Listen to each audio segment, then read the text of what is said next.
बनी नज्जार के एक बाग में एक दीवाना ऊंट घुस आया।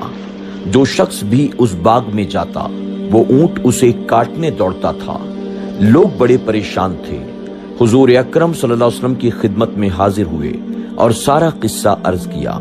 हुजूर अकरम सल्लल्लाहु अलैहि वसल्लम ने फरमाया, चलो मैं चलता हूँ। चुनांचे आप उस बाग में तशरीफ लाए। उस ऊंट से फरमाया, इधर आओ।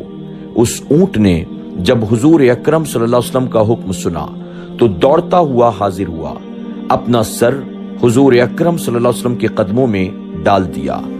हुजूर अकरम सल्लल्लाहु अलैहि वसल्लम ने उसकी नकेल पकड़ी और उसे उसके मालिक के हवाले कर दिया। वो आराम से चला गया। हुजूर अकरम सल्लल्लाहु अलैहि वसल्लम ने फिर सहाबा से फरमाया, काफिरों के सिवा मुझे जमीन व आसमान वाले सब जानते हैं कि मैं अल्लाह का रसूल हूँ। सुभान अल्लाह। सबक, हमारे हुजूर सल्लल्लाहु अलैहि वसल्लम का हुक्म जानवरों पर भी जारी है और कायनात की हर शय सिवाय काफिरों के हमारे हुजूर सल्लल्लाहु अलैहि वसल्लम की रिसालत व सदाकत को जानती है।